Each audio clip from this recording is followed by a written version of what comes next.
ஜெபம்.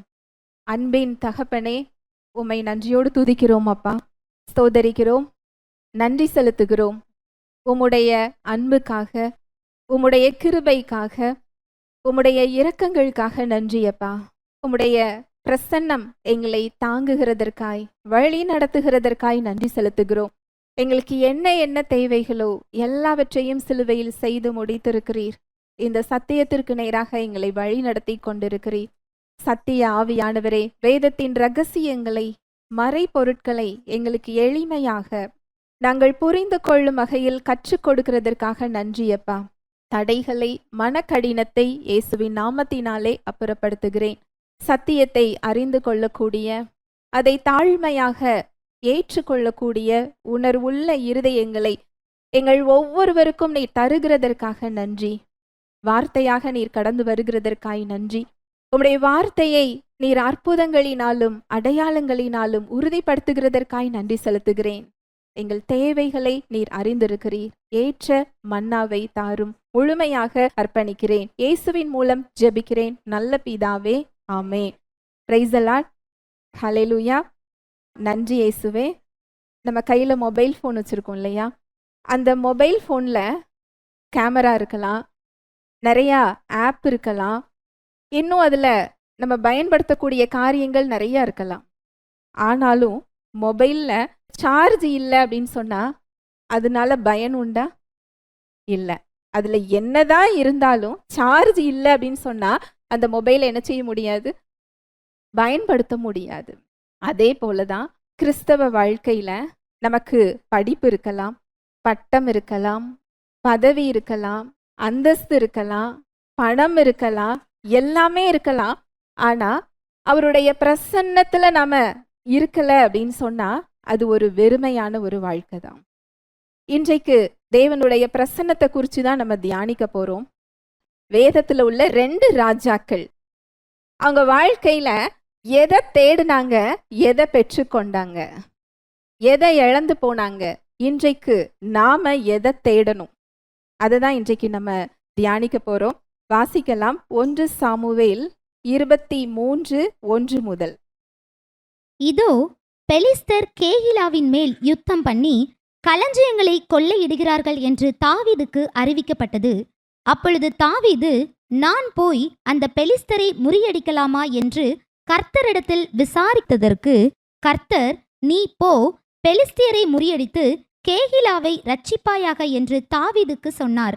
ஆனாலும் தாவீதின் மனுஷர் அவரை நோக்கி, இதோ நாங்கள் இங்கே யூதாவிலே இருக்கும்போதே பயப்படுகிறோம். நாங்கள் பெலிஸ்தருடைய சேனைகளை எதிர்க்கிறதற்கு கேகிலாவுக்கு போனால் எவ்வளவு அதிகம் என்றார்கள். அப்பொழுது தாவீது திரும்பவும் கர்த்தரிடத்தில் விசாரித்தபோது கர்த்தர் அவருக்கு உத்தரமாக, நீ எழும்பி கேகிலாவுக்கு போ, நான் பெலிஸ்தரை உன் கையில் ஒப்பு கொடுப்பேன் என்றார். அப்படியே தாவீது தன் மனுஷரை கூட்டிக் கொண்டு கேகிலாவுக்கு போய் பெலிஸ்தரோட யுத்தம் பண்ணி அவர்களில் அநேகம் பேரை வெட்டி அவர்கள் ஆடு மாடுகளை ஓட்டிக்கொண்டு போனார். இவ்விதமாய் கேகிலாவின் குடிகளை இரட்சித்தார். அகிமெலேக்கின் குமாரனாகிய அபியத்தார் கேகிலாவில் இருக்கிற தாவீதினிடத்தில் தப்பி ஓடுகிற போது அவரிடத்தில் ஒரு ஏபோத்து இருந்தது. இதுல ஒரு சம்பவம் சொல்லப்பட்டிருக்கு. இதுல 2 ராஜாக்களை குறித்து சொல்லப்பட்டிருக்கு. ஒன்று சவுல் ராஜா, இன்னொன்று தாவீது ராஜா. நம்ம எல்லாருக்குமே தெரியும், சவுல் ராஜா அபிஷேகம் செய்யப்பட்டு இஸ்ரவேலின் முதல் ராஜாவாக என்ன செய்கிறார்? வருகிறார். அங்கு அவருடைய கீழ்ப்படியாமையினால் அங்கு தேவன் தம்முடைய இருதயத்துக்கு ஏற்ற தாவீதை தமக்கென என்ன செய்து கொள்ளுகிறார்? தெரிந்து கொள்ளுகிறார்.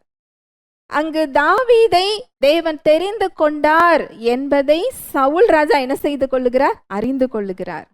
எப்பொழுது அதை அறிந்து கொண்டாரோ அன்றிலிருந்து தாவீதை என்ன செய்ய ஆரம்பிக்கிறார்? விரட்ட ஆரம்பிக்கிறார். எதற்கு? அழிப்பதற்கு, கொலை செய்வதற்கு. அப்படி தாவீது ஓடிக்கொண்டிருக்கின்ற ஒரு சம்பவம் தான். சவுலுக்கு பயந்து தன்னுடைய ஜீவனை காப்பாற்றி கொள்றதற்கு அவர் ஒவ்வொரு காடுகள்லையும், குகைகள்லையும், மலைகள்லையும் அவர் என்ன செய்கிறார்? ஓடி ஒளிகிறார். அவரோடு கொஞ்சம் ஜனங்கள் இருக்கிறாங்க. அந்த ஜனங்கள்லாம் யாருன்னு கேட்டா இராணுவ வீரர்கள் கிடையாது. உலகத்தாரால ஒதுக்கப்பட்டவங்க, விரட்டப்பட்டவங்க, மனமடிவானவர்கள். மனமடிவு அப்படின்னு சொன்னா டிப்ரெஷன், மன அழுத்தத்துல, வேதனையில, கஷ்டத்துல இருக்கிறவங்க. வெளியில மாத்திரம் இல்ல, எங்க சிந்தனையில. இப்படிப்பட்ட ஒரு கூட்டத்தோட தாவீது என்ன செய்கிறார்? இருக்கிறார். வாசிக்கலாம். 1 சாமுவேல் 23 1வது வசனம். இதோ பெலிஸ்தர் கேகிலாவின் மேல் யுத்தம் பண்ணி களஞ்சியங்களை கொள்ளையிடுகிறார்கள் என்று தாவீதுக்கு அறிவிக்கப்பட்டது. கேகிலா அப்படிங்கிற ஒரு பட்டணம் இஸ்ரவேல் தேசத்தோட எல்லையில இருக்கிற ஒரு அரணிப்பான, ஒரு பாதுகாப்பான ஒரு பட்டணம். இந்த கேகிலா பட்டணத்துல பெலிஸ்தர்களால களஞ்சியங்கள் கொள்ளையடிக்கப்படுகிறது அப்படின்னு சொல்லி தாவீதுக்கு என்ன செய்யப்பட்டுச்சா? அறிவிக்கப்பட்டுச்சா. இன்னும் தாவீது ராஜாவாக என்ன செய்யல? சிம்மாசனத்துக்கு இன்னும் வரல. அங்க எதிரிகள் வந்தா முதல்ல யாருக்கு அறிவிக்கப்படணும்? யாருக்கு அறிவிக்கப்படணும்? ராஜாவுக்கு அறிவிக்கப்படணும். ஆனா இங்க எதிரிகள் வராங்க, யாருக்கு அறிவிக்கப்படுது? தாவீதுக்கு. ஏன் நினைக்கிறீங்க? சவுல் அங்கு தன்னுடைய தேச எல்லைகளை பாதுகாப்பதற்கு பதில் தன்னுடைய எதிரியான தாவீதை என்ன செய்கிறார்? துரத்தி கொண்டே இருக்கிறார். அவர் தேவனோட சித்தத்தில் அங்க என்ன செய்யல? இல்ல. தன்னுடைய சுய விருப்பம், தன்னுடைய சொந்த விருப்பம், தன்னுடைய பொறாமை, எரிச்சல்னால ஒரு மனுஷன் அவர் என்ன செய்து கொண்டிருக்கிறார்? துரத்தி கொண்டே இருக்கிறார். அவருடைய பொறுப்பை அவர் ஒழுங்கா என்ன செய்யல. நாட்டை அவர் என்ன செய்யணும்? பாதுகாக்கணும். மக்களை எதிரிகளிடமிருந்து என்ன செய்யணும்? பாதுகாக்கணும். அவர் வேலையை விட்டுட்டு அவர் தன்னோட சொந்த அலுவல அங்க என்ன செய்கிறார்? பார்க்கிறார். அதுக்காக அங்க தேவன் காத்து கொண்டிருந்தாரா? இல்ல. அவரோட வேலை யாருக்கு போகுது? தாவீதுக்கு போகுது. இதுதான் வசனத்துல சொல்லப்பட்டிருக்கும். கொஞ்சத்தில் உண்மையுள்ளவன் அநேகத்தின் மேல அதிகாரியாக வைப்பார். நம்மளாம் ஆசீர்வாதத்தை கேட்டுக்கிட்டு இருக்கிறோம். கிறிஸ்துவுக்குள்ள நமக்கு ஆசீர்வாதம் என்ன செய்யப்பட்டிருக்கு? கொடுக்கப்பட்டிருக்கு. ஆனா நமக்கு கொடுக்கப்பட்ட கொஞ்சத்துல நம்ம உண்மையா இருக்கும் போதுதான் அடுத்த ஆசீர்வாதத்துக்குள்ள நம்மளால என்ன செய்ய முடியும்? போக முடியும். இங்க சவுல் அவருடைய பொறுப்புல ஒழுங்கா என்ன செய்யல? இல்ல. ஆனா இன்னும் ராஜாவாகவே மாறல. அந்த வேலை யார்கிட்ட போகுது? தாவீது கிட்ட போகுது. ராணுவம் யார் கையில இருக்கு? சவுல் கையில. தாவீது கூட இருக்கிறது யார் இருக்கிறாங்க? மனமடிவானவர்கள், துரத்துண்டவர்கள். அவங்க போர் வீரர்கள் கிடையாது. இந்த வசனத்தை மறுபடி வாசிக்கலாம். 1 சாமுவேல் 23:1. இதோ பெலிஸ்தர் கேகிலாவின் மேல் யுத்தம் பண்ணி களஞ்சியங்களை கொள்ளையிடுகிறார்கள் என்று தாவீதுக்கு அறிவிக்கப்பட்டது. களஞ்சியங்கள் அப்படின்னா நம்ம எல்லாருக்கும் தெரியும், தானியங்களை சேர்த்து வைக்கிற ஒரு இடம். அவங்க வருஷம் முழுவதும் எதை கஷ்டப்பட்டு விதைச்சி அறுவடை செஞ்சு அவங்களுடைய உழைப்பை கொட்டி சம்பாதிச்சு வச்சிருக்கிறாங்களோ அந்த களஞ்சியங்கள் அங்க என்ன செய்யப்படுதா? கொள்ளையடிக்கப்படுகிறது. அந்த மக்களோட வாழ்வாதாரம் அங்க என்ன செய்யப்படுகிறது? அழிக்கப்படுகிறது. ஒரு முக்கியமான ஒரு பிரச்சனை. இது தாவீதுக்கு என்ன செய்யப்படுதா? அறிவிக்கப்படுகிறது. 2வது வசனம். அப்பொழுது தாவீது, நான் போய் அந்த பெலிஸ்தரை முறியடிக்கலாமா என்று கர்த்தரிடத்தில் விசாரித்ததற்கு கர்த்தர், நீ போ, பெலிஸ்தரை முறியடித்து கேகிலாவை ரட்சிப்பாயாக என்று தாவீதுக்கு சொன்னார். தாவீதை குறித்து நமக்கு தெரியும். கோலியாத்து அவரோட சண்டை போடும்போது இஸ்ரவேல் ராணுவம், சவுல் ராஜா எல்லாரும் கோலியாத்துக்கு பயந்து போய் என்ன செஞ்சாங்களா? ஓடி ஒளிஞ்சாங்க. ஆனா தாவீது என்ன செஞ்சாரா? ஓடிக்கிட்டு இருக்கிறவங்களை நிறுத்தி இவனை கொல்றவனுக்கு என்ன கிடைக்கும் அப்படின்னு சொல்லி அவர் என்ன செஞ்சாரு? கேட்டார். அந்த கோலியாத்தை பார்த்து எல்லாரும் பயந்து ஓடும்போது தாவீதுக்கு அங்க அவரை பார்த்து என்ன இல்ல? பயம் இல்ல. ஒரு எக்ஸ்பீரியன்ஸ் இருக்கு அவருக்கு, ஒரு அனுபவம் இருக்கு. ராட்சதனை மேற்கொண்ட ஒரு அனுபவம். இது மாத்திரம் இல்ல, இதுக்கு முன்னாடி உள்ள அதிகாரத்தெல்லாம் வாசிச்சு பார்த்தீங்கன்னா சவுல் எங்கெல்லாம் போருக்கு அனுப்புகிறாரோ அங்கெல்லாம் சென்று அந்த போர்ல வெற்றியை பெற்ற ஒரு அனுபவத்தை அவர் என்ன செய்திருக்கிறார்? வைத்திருக்கிறார். இப்படிப்பட்ட தாவீது அங்கு பெலிஸ்தர்கள் கேகிலாவோட களஞ்சியங்களை கொள்ளையடிக்கிறார்கள் கேட்ட உடனே தன்னோட ஆட்களை எல்லாம் கூட்டிக் கொண்டு போருக்கு அவர் என்ன செய்யல? போகல. 2வது வசனத்தை மறுபடி வாசிக்கலாம். அப்பொழுது தாவீது, நான் போய் அந்த பெலிஸ்தரை முறியடிக்கலாமா என்று கர்த்தரிடத்தில் விசாரித்ததற்கு கர்த்தர், நீ போ, பெலிஸ்தரை முறியடித்து கேகிலாவை ரட்சிப்பாயாக என்று தாவீதுக்கு சொன்னார். அவருக்கு அந்த அனுபவம் இருக்கு, அவருக்கு அந்த வீரம் இருக்கு, தன்னோடு கர்த்தர் இருக்கிறார் என்பதை அவர் அறிந்திருந்தார், தேவனால் அபிஷேகிக்கப்பட்டிருந்தார். தான் சுயமாக ஒரு முடிவை அவர் என்ன செய்யல, எடுக்கல. வெற்றிக்கு காரணம் இதுதான். தன்னோட சொந்த புத்தியில சுய பலத்துல சார்ந்திருக்காமல் தேவன் கிட்ட அவர் கேட்கிறாரு. என்ன கேட்கிறாரு? அப்பொழுது தாவீது, நான் போய் அந்த பெலிஸ்தரை முறிய அடிக்கலாமா, நான் போகலாமா வேண்டாமான்னு சொல்லி யார்கிட்ட கேட்கிறாரு? கர்த்தர்கிட்ட கேட்கிறாரு. அடுத்த வசனம் பாருங்க, 3வது வசனம். ஆனாலும் தாவீதின் மனுஷர் அவரை நோக்கி, இதோ நாங்கள் இங்கே யூதாவிலே இருக்கும்போதே பயப்படுகிறோம். நாங்கள் பெலிஸ்தருடைய சேனைகளை எதிர்க்கிறதற்கு கேகிலாவுக்கு போனால் எவ்வளவு அதிகம் என்றார்கள். அங்கு கேகிலால இருக்கும்போது யாருக்கு பயந்து ஒளிஞ்சுக்கிட்டு இருக்கிறாங்க? சவுலுக்கு பயந்து ஒளிஞ்சுக்கிட்டு இருக்கிறாங்க. இது ஒரு சின்ன ஒரு சம்பவம் இல்ல, ஒரு 4 வசனத்துல சொல்லப்பட்டிருக்கு. ஆனா இது ஒரு கடினமான ஒரு சூழ்நிலை. அங்க அவங்க போய் இருக்கும்போது அந்த ஊர் மக்கள் எல்லாம் இங்கதான் தாவீது இருக்கிறார்னு சொல்லி சவுலுக்கு என்ன செஞ்சிருவாங்க? சொல்லி கொடுத்துருவாங்க. அடுத்து அவர் வர்றதுக்குள்ள இவங்க அடுத்த இடத்துக்கு வந்து என்ன செய்யணும்? போகணும். இதுதான் அவருடைய வாழ்க்கையாக இருந்தது. அவர் கூட இருந்தவங்க எல்லாம் சொல்றாங்க, நாங்க இந்த பட்டணத்துல இருக்கும் போதே சவுல் எப்ப வந்து கொல்லுவாரோன்னு சொல்லி நாங்க என்ன செஞ்சுக்கிட்டு இருக்கிறோம்? பயந்துகிட்டு இருக்கிறோமே. இந்த பட்டணத்தை விட்டுட்டு இன்னும் எதிரி கிட்ட போகணும்னு சொன்னா 2 எதிரி, ஒன்று சவுல், இன்னொன்று யாரு? பெலிஸ்தர். அவர் கூட இருக்கிற மனுஷங்க எல்லாம் அங்க பெலிஸ்தர் கிட்ட சண்டைக்கு போறதுக்கு என்ன செய்யறாங்க? பயப்படுறாங்க. தேவன் கிட்ட இருந்து வார்த்தை வருது, நீ போனா நீ என்ன செய்து கொள்ளுவாய்? ரட்சித்து கொள்ளுவாய். வாக்குத்தத்தத்தை, வார்த்தையை தேவன் கிட்ட இருந்து என்ன செய்து கொள்றாங்க? பெற்றுக்கொள்றாங்க. ஆனாலும் கூட இருக்கிற ஜனங்கள் போருக்கு என்ன செய்ய மாட்டேங்காங்க? போகவில்லை. அடுத்த வசனம் பாருங்களேன். அப்பொழுது தாவீது திரும்பவும் கர்த்தரிடத்தில் விசாரித்தபோது கர்த்தர் அவருக்கு உத்தரமாக, நீ எழும்பி கேகிலாவுக்கு போ, நான் பெலிஸ்தரை உன் கையில் ஒப்பு கொடுப்பேன் என்றார். கூட உள்ள மக்கள் சொன்ன உடனே அவருக்கு டபுள் மைண்ட் என்ன செய்யல, வரல.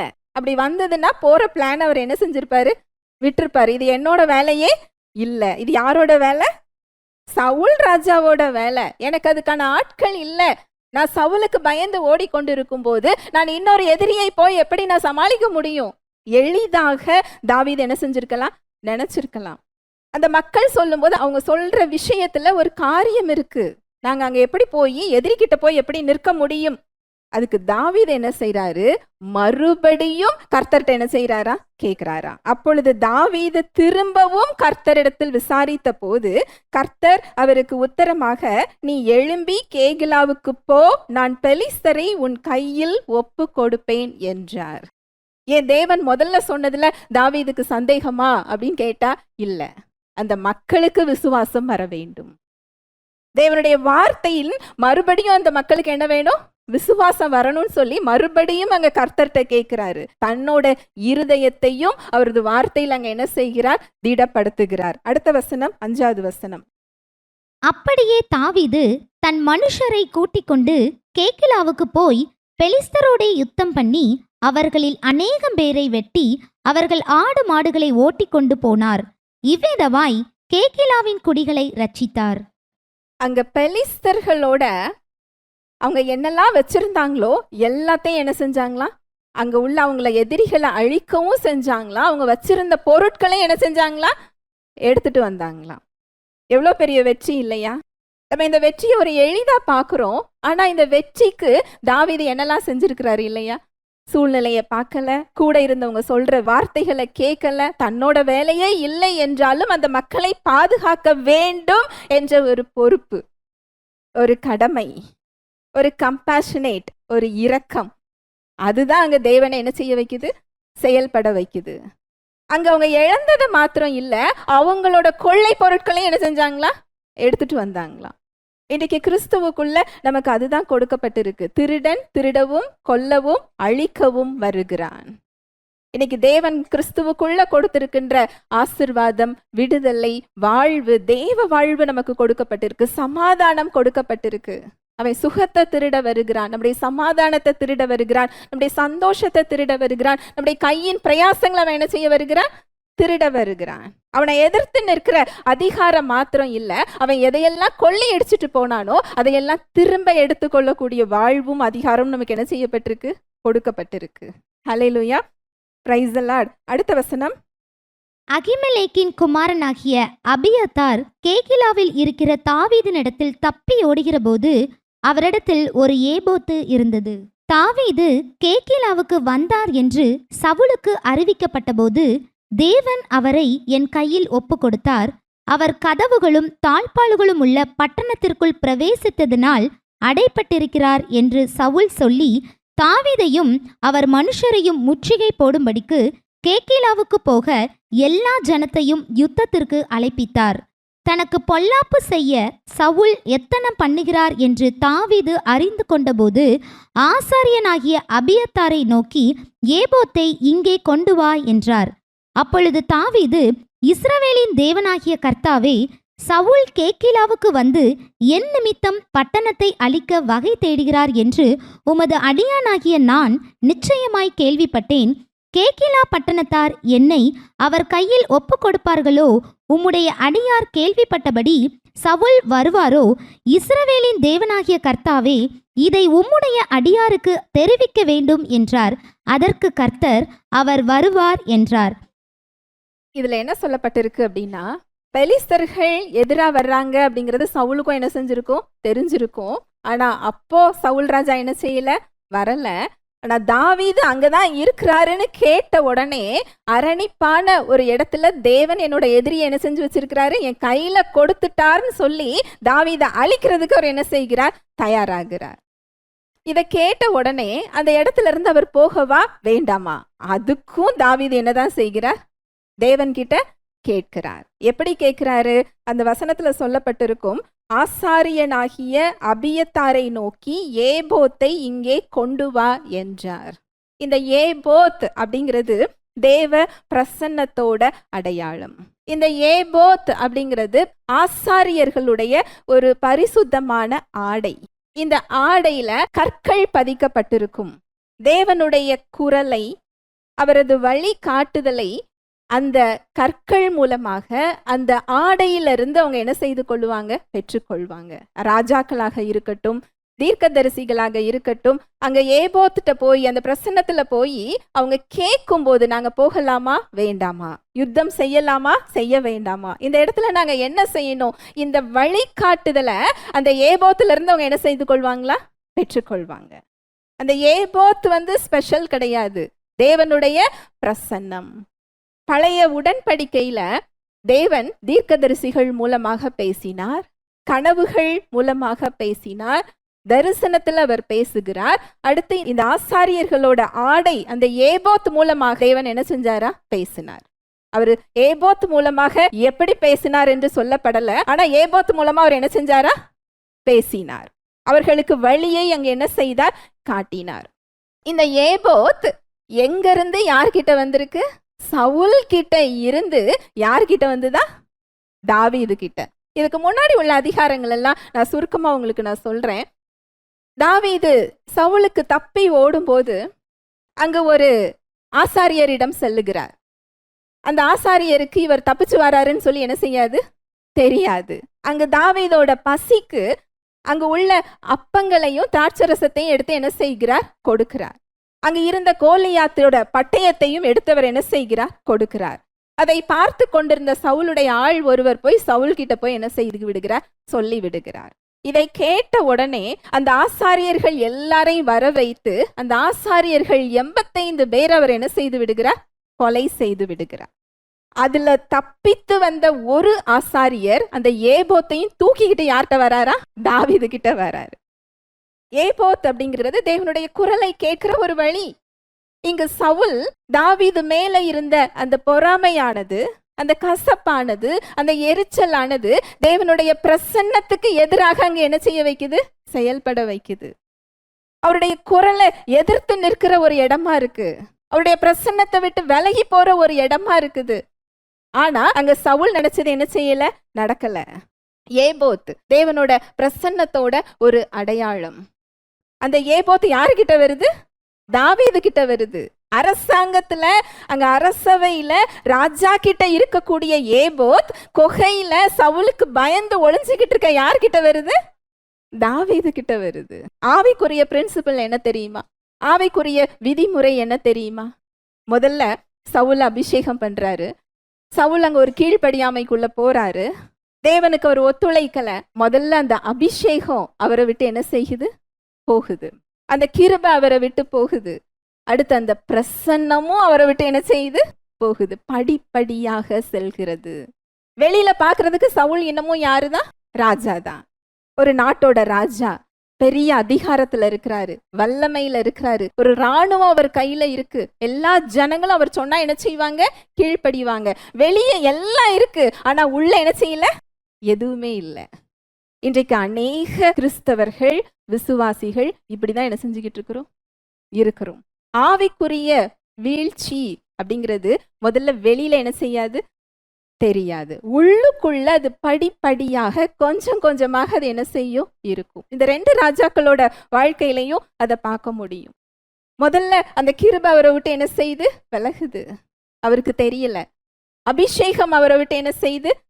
விலகுது. அவருக்கு என்ன செய்யல? தெரியல. அடுத்து அந்த ஏபோத், தேவனோட பிரசன்னம் அவரை விட்டு என்ன செய்யுது? போகுது. ஒவ்வொன்றா அது யார்கிட்ட போகுது? தாவீது கிட்ட. நல்லா பாருங்களேன், சவுல் அரசவையில இருக்கிறாரு, அரண்மனையில இருக்கிறாரு, எல்லா அதிகாரத்தோட எல்லா வசதிகளோட இருக்கிறாரு. தாவீது எங்க ஓடிக்கிட்டு இருக்கிறாரு? மலைக்கும் குகைக்கும் சாப்பாடு இல்லாம இருக்கிறார். இதுக்கு முன்னாடி உள்ள அதிகாரத்துல எல்லாம் பாத்தீங்க அப்படின்னா 3 நாட்கள் யோனாத்தான் அவரை ஒளிஞ்சிருக்க சொல்வார். எசேல் அப்படிங்கிற ஒரு கல்லுக்கு பின்னாடி 3 நாள் யோனாத்தானோட பதிலுக்காக காத்துக்கிட்டு இருப்பாரு. ஒரு கல்லுக்கு பின்னாடி காத்துக்கிட்டு இருக்கிறவருக்கு எங்க இருந்து சாப்பாடு வரும்? அப்ப அவர் அங்க காத்துக்கிட்டு இருக்கிறவர் எப்படி காத்துக்கிட்டு இருக்கிறாரு? பசியும் பட்டினியுமாக. ஆனா அவர் தேவனால் அபிஷேகம் பண்ணப்பட்டவர். தேவனுடைய பிரசன்னம் அவர் கூட இருந்தது. அவருடைய பாதுகாப்பு அவர் கூட இருந்தது. அவருடைய வழி நடத்துதல் அவர் கூட இருந்தது. நம்ம நினைக்கிறோம் அவருடைய பிரசன்னம் நம்ம கூட இருக்கிறதுனால, அவர் பாதுகாப்பு நம்ம கூட இருக்கிறதுனால நம்ம போற இடமெல்லாம் நமக்கு பிரச்சனையே இருக்காதுன்னு நினைக்கிறோம். ஆனா வேதம் அப்படி என்ன செய்யல, சொல்லல. தாவீது ஓடின ஓட்டமெல்லாம் குகை, காடு, மலை, பசி, பட்டினி, எதிரி. ஆனா அவர் கூட யார் இருந்தாரா? கர்த்தர் இருந்தார். அடுத்த அதிகாரத்துல சொல்லப்பட்டிருக்கும், தேவன் தாவீதோட இருந்ததுனால சவுலோட கைக்கு தேவன் அவர் என்ன செய்யலையா? ஒப்பு கொடுக்கவில்லை. தாவீதோட பலத்தினால, அவரோட சொந்த ஞானத்தினால, அவரோட சொந்த திட்டத்தினால, தான் கையில வச்சிருந்த வாழ், தான் கூட இருக்கிற மனித பலத்தினால அவர் சவுல்ட்ட இருந்து என்ன செய்யல? தப்பிக்கல. தேவன் அவரை சவுல் கையில என்ன செய்யல? ஒப்பு கொடுக்கல.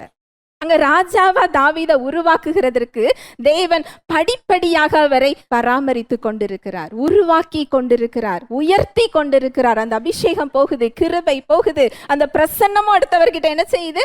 போகுது. ஹல்லேலூயா, பிரைஸ் தி லார்ட்.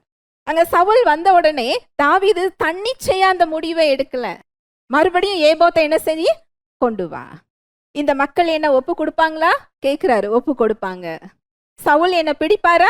பிடிப்பாரோ நீங்க? அப்ப இடத்தை என்ன செய்ய? மாற்று. தாவீதுக்கு இது ஒரு புதுமையான அனுபவம் கிடையாது. அவருடைய வாழ்க்கையே அப்படிதான் இருந்தது.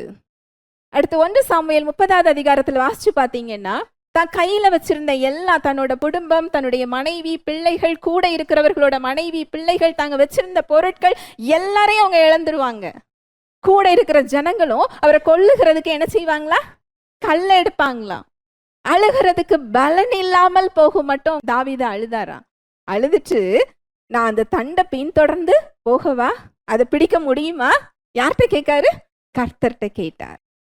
நம்மளுடைய வாழ்க்கையில ஒரு மிஸ்டேக் என்ன தெரியுமா? நம்மளால முடியாத காரியத்துல தான் கர்த்தர்கிட்ட என்ன செய்வோம்? கேட்போம். நமக்கு ஈஸியா இருக்க காரியம், நமக்கு பிடிக்கிற காரியம், நமக்கு இது ஒண்ணு வேண்டும் என்று நினைச்சா அதை கர்த்தர்கிட்ட என்ன செய்ய மாட்டோம்? கேட்க மாட்டோம். ஏனென்றால் அவர்கிட்ட கேட்டா நமக்கு பிடிக்காததை தந்துருவாரோ, நம்முடைய திட்டம் என்ன செய்யாது? செயல்படாதோ. அதனால நமக்கு ரொம்ப பிடிச்சிருந்ததுன்னா ஒரு காரியத்தை கர்த்தர்கிட்ட என்ன செய்ய மாட்டோம்? கேட்க மாட்டோம். அவர் வந்தா எனக்கு பிடிச்சதை என்ன செய்ய மாட்டாரு? தர மாட்டாரு. ஏன் திட்டம் இல்லை, அங்க அவர் திட்டம் என்ன செய்யும்? செயல்படும். அதனாலதான் இங்க தாவீது மூலமா தேவன் செயல்பட்ட அந்த செயல்முறைகளை நாம என்ன செய்யறது இல்ல? பார்க்கறது இல்ல. இங்க சவுல் என்ன செய்யறாரு? 1 சாமுவேல் 16:14 வாசிக்கலாம். கர்த்தருடைய ஆவி சவுலை விட்டு நீங்கினார். கர்த்தரால் வரவிடப்பட்ட ஒரு பொல்லாத ஆவி அவரை கலங்க பண்ணி கொண்டிருந்தது. கர்த்தருடைய ஆவி சவுலை விட்டு என்ன செஞ்சாரா? நீங்கினார். படிப்படியாக பார்த்தோம். அங்க வெளியில சிம்மாசனம் மட்டும்தான் இருந்தது, அந்த ராஜாங்கிற பதவி மட்டும்தான் இருந்தது. உள்ள தேவன் என்ன செய்யல? இல்ல. அவருடைய அபிஷேகம் இல்ல, அவருடைய கிருபை இல்ல, அவருடைய பிரசன்னம் அங்க என்ன செய்யல? இல்ல. இதே மாதிரி வேதத்துல இன்னொரு மனுஷனும் இருந்தாங்க. நியாயாதிபதிகள் 16:20. அப்பொழுது அவள், சிம்சோனே, பெலிஸ்தர் உன்மேல் வந்துவிட்டார்கள் என்றாள். அவர் நித்திரை விட்டு விழித்து, கர்த்தர் தன்னை விட்டு விலகினதை அறியாமல் எப்போதும் போல உதறி போட்டு வெளியே போவேன் என்றார். சிம்சோன் நம்ம எல்லாருக்கும் தெரியும். அவருடைய பலம் முடியல கிடையாது. அவருடைய பலம் யார்கிட்ட இருந்தது? கர்த்தர்கிட்ட இருந்தது. எப்போ அந்த கீழ்ப்படியாமை வந்ததோ அந்த அபிஷேகம் அவரை விட்டு என்ன செய்யுது? போகுது. இந்த வசனம் சொல்லுது பாருங்க, கர்த்தர் தன்னை விட்டு விலகினதை அறியாமல் எப்போதும் போல உதறி போட்டு வெளியே போவேன் என்றார். அவர் விலகி போனதை அறியாம இருக்கிறாரா? எவ்வளவு ஒரு பரிதாபமான ஒரு இடம் இல்லையா? அவர் விலகினதை சிம்சோன் என்ன செய்யலையா? அறியல. அந்த பிரசன்னம் அவ்வளோ ஒரு முக்கியமான ஒரு இடம். அதனாலதான் மோசே என்ன செய்வார் அப்படின்னா, இஸ்ரவேல் மக்களை வழி நடத்தி செல்லும் போது, எனக்கு இந்த வெற்றி வேணும், அந்த வெற்றி வேணும், இதை எப்படி போகணும், இப்படி எதுவுமே அவர் கேட்க மாட்டாரு. உங்க பிரசன்னம் மட்டும் என் முன்னாடி போகலாட்டி எங்களை இங்க இருந்து என்ன செய்யாதீங்க? கூட்டிட்டு போகாதீங்க. அவருடைய பிரசன்னம் என்பது தேவன் செயல்படுகிற ஒரு இடம். அவருடைய சமாதானம், அவருடைய வல்லமை, அவரை வெளிப்படுத்துகிற ஒரு இடம். இந்த பிரசன்னம் இல்லாம எங்களை இந்த இடத்துல இருந்து என்ன செய்யாதீங்க? கூட்டிட்டு போகாதீங்க. அதனாலதான் மோசே மூலமாக தேவனால் என்ன செய்ய முடிஞ்சது? செயல்பட முடிந்தது. தேவனுடைய வழிகளை அவர் அறிந்திருந்தார். அவருடைய கிரியைகளையோ இஸ்ரவேலர்கள் பார்த்தார்கள். இஸ்ரவேல் மக்களுக்கு அவரோட வழி என்ன செய்யல? தெரியல. ஏன் தெரியல? அவங்க தேவனோட வல்லமையை பார்க்கணும்னு நினைச்சு ஆசைப்படுறாங்க. மோசே அவருடைய வழிகளை அறிந்தார். ஏன் அறிந்தார்? ஏனென்றால் அவர் அவருடைய பிரசன்னத்தை விரும்பினார். தேவனை அங்கு விரும்புகிறார். அவர் அறிந்து கொள்ள அவர் விரும்புகிறார். அதனால அவருடைய வழிகள் மோசேக்கு என்ன செய்யப்படுது? தெரிவிக்கப்படுகிறது. நம்ம எதை விரும்பி கேட்கிறோமோ அதை நம்ம என்ன செய்து கொள்வோம்? பெற்றுக்கொள்வோம். நம்ம எதை தேடுறோம்? அங்கு இயேசு கிறிஸ்து போகும்போதெல்லாம் பின்னாடி ஒரு கூட்டம் போனாங்களாம். அங்க இயேசு கிறிஸ்து சொல்வாரு, நீங்கெல்லாம் எதுக்கு என்னைய தேடுறீங்கன்னு எனக்கு என்ன செய்யும்? தெரியும். அப்பத்துக்காக, சுகத்துக்காக, உலக காரியங்களுக்காக. அது போல நம்ம தேடுறது எதுவோ அதை நம்ம என்ன செய்யறோம்? பெற்றுக்கொள்றோம். அதனாலதான் வாசனம் சொல்லுது, முதலாவது தேவனுடைய ராஜ்யத்தையும் அவருடைய நீதியையும் தேடுங்கள். அதுக்காக சுகம் கிடையாது, விடுதலை கிடையாது, அவருடைய வாழ்வு கிடையாது. இல்ல, அது எல்லாமே கிறிஸ்துவுக்குள்ள நமக்கு என்ன செய்யப்பட்டாச்சு? கொடுக்கப்பட்டாச்சு. நீங்க அவரை தேடும் போது மற்றவை நிழல் போல உங்களை தொடரும். நீங்க அதை தேடி போகணும்னு அவசியம் இல்லை. நீங்க அவரை தேடினா போதும். அவர் அறிந்து கொண்டால் போதும். அவருடைய பிரசன்னத்தை நீங்க உணர்ந்து கொண்டால் போதும். அந்த பிரசன்னத்துல வாழ கற்றுக்கொண்டால் போதும். பிரசன்னங்கிறது ஒரு பொருள் இல்ல, பிரசன்னங்கிறது ஒரு நபர். அது நம்ம ஜெபிக்கும் போது மாத்திரம் இல்ல, ஒரு ஆராதனையில பாட்டு படிக்கும் போது மாத்திரம் இல்ல, நம்ம எப்பவாவது உணர்கிற காரியம் அது இல்ல. இன்றைக்கு ஏபோத்துல அந்த பிரசன்னம் இல்ல, உடன்படிக்கை பெட்டியில அந்த பிரசன்னம் இல்ல. என்றைக்கு இயேசு கிறிஸ்துவின் மாம்சமாகிய திரை கிழிக்கப்பட்டதோ அந்த பிரசன்னம் விசுவாசியின் ஆவிக்குள் இருக்கிறது. ஹல்லேலூயா, பிரைஸ் தி லார்ட். ஆவியானவரோடு நாம் கொள்ளுகின்ற ஐக்கியம் நம்முடைய அனுதின வாழ்க்கையில எப்பொழுதும் அவரோடு இணைஞ்சு நடக்கிற ஒரு வாழ்வு தான் அந்த பிரசன்னம். இங்க ஒவ்வொரு காரியத்துக்கும் தாவீது கர்த்தரை கேட்டாராம். அந்த ஏபோத் அவருக்கு தேவைப்பட்டுச்சு, அந்த ஆசாரியர் தேவைப்பட்டார். அப்படி ஒரு உடன்படிக்கையிலேயே தேவனோட வல்லமையையும் கிருபையையும் வெற்றியையும் அவருடைய திட்டம் செயல்படுறதையும் தாவீது என்ன செஞ்சாரு? பார்த்தாரு. இன்றைக்கு ஏபோத்துல இல்ல, அவரே நமக்குள்ள என்ன செய்கிறார்? இருக்கிறார். நாம தாவீது ராஜா அளவுக்கு பார்க்கிறோமா? இல்ல. ஏனென்றால் அவர் கர்த்தரோட பிரசன்னத்தை விரும்புற அளவு நாம இன்னும் என்ன செய்யல? விரும்பல. நாம அவரோட பலன்களை விரும்புறோம், அவர் இன்னும் என்ன செய்யல? விரும்பல. ஆசீர்வாதத்தை விரும்புறோம், ஆசீர்வாதம் கொடுக்கிறவரை என்ன செய்யல? விரும்பல. அவர் என்ன கொடுப்பாருன்னு ஒரு வல்லமையை பார்க்கிறோம், வல்லமையை கொடுக்கிறவரை இன்னும் என்ன செய்யல? பார்க்கல. சங்கீதம் எடுத்து வாசிச்சு பாருங்க. தாவீது அவரை எவ்வளவு அன்பு செய்தாருங்கிறது தெரியும். உங்க சாட்சிகளை நான் தியானிக்கிறேன், உங்க வல்லமையை நான் தியானிக்கிறேன், உங்க வழிகள், உங்க நியாயப்பிரமாணம் எனக்கு அவ்வளவு இனிமையா இருக்கு அப்படின்னு சொல்வாரு. நியாயப்பிரமாணம் எப்படி இருக்குதா? இனிமையா இருக்குதா? நமக்கு அவரோட கட்டளைகள் எப்படி இருக்கு? பாரமா இருக்கு. அவரோட உறவுக்குள்ள போனா அவருடைய வழிகள் இனிமையாக இருக்கும். அது பாரமாக நமக்கு என்ன செய்யாது? இருக்காது. யோவான் சொல்றாரு, அவருடைய வார்த்தைகள் எப்படிப்பட்டது கிடையாது? பாரமானது இல்லை. ஹல்லேலூயா, பிரைஸ் தி லார்ட். அங்க சவுல் தன்னை விட்டு நீங்கினதை அறியாம இருக்கிறாரு. ஏன் அறியாம இருக்கிறாரு? அவர் தேவனோட உறவுல இல்லையான்னு கேட்டா அவர் பலியிடுறாரு. இந்த சவுல் கேட்டகரியில இன்னைக்கு நம்ம எல்லாருமே அப்படிதான் இருக்கிறோம். இதை சொல்லும் போது ஒரு ஆவிக்குரிய கண்ணாடியாக நம்முடைய வாழ்வு நமக்கு தெரியும், நம்முடைய ஆவிக்குரிய நிலைமை நமக்கு தெரியும். அங்கு பலியிடுகிறார். போருக்கு போறதுக்கு முன்னாடி என்ன செய்யணும்? பலியிடணும். பலியிடாம போருக்கு போனா வெற்றி அவங்களால என்ன செய்ய முடியாது? பார்க்க முடியாது. ஆனா பலி ராஜா இட முடியாது. யார் தான் இடணும்? ஆசாரியர்கள் தான் இடணும். சாமுவேல் தீர்க்கதரிசி தான் இடணும். அவர் வரல. ஒரு நாள் இல்லை, 2 நாள் இல்லை, 7 நாள் என்ன செய்யல? வரல. கூட்டமெல்லாம் கலைஞ்சு போகுது. போர் வீரர்கள் எல்லாம் வெளியே போக ஆரம்பிக்கிறாங்க. அந்த பலியை கொண்டு வா, நான் பலியிடுறேன்னு சொல்லி சவுல் சொல்றாரு. அவர் பலியிட்டது நல்ல விஷயம்தானே, அதுல என்ன தப்பு? நான் பலியிடாமல் சென்றால் எனக்கு வெற்றி கிடைக்காது, நான் கர்த்தருக்கு பலியிடணும்னு அவரை ஹானர் பண்ற, அவருக்கு பயப்படுற ஒரு காரியம் தானே, இல்லையா? நான் கேட்கறது உங்களுக்கு புரியுதா? நான் பலியிடாம போருக்கு போகக்கூடாது, எல்லாரும் கலைஞ்சு போறாங்க, நான் எப்படியாவது பலியிட்டுறணும்னு சொல்லி அவர் நினைச்சதுல தப்பு இல்லை, இல்லையா? ஆனா அந்த செயலை இல்ல, அங்க இருதயத்தை தேவன் பார்க்கிறார். அங்கு பலிய காட்டிலையும் நான் கீழ்ப்படிதலை விரும்புகிறேன் தேவன் சொல்றாரு. நம்ம வெளிப்புற பக்தி வேஷத்தை காண்பிக்கிறோம், மத சம்பிரதாயங்களை காண்பிக்கிறோம், பாரம்பரியங்களை காண்பிக்கிறோம்.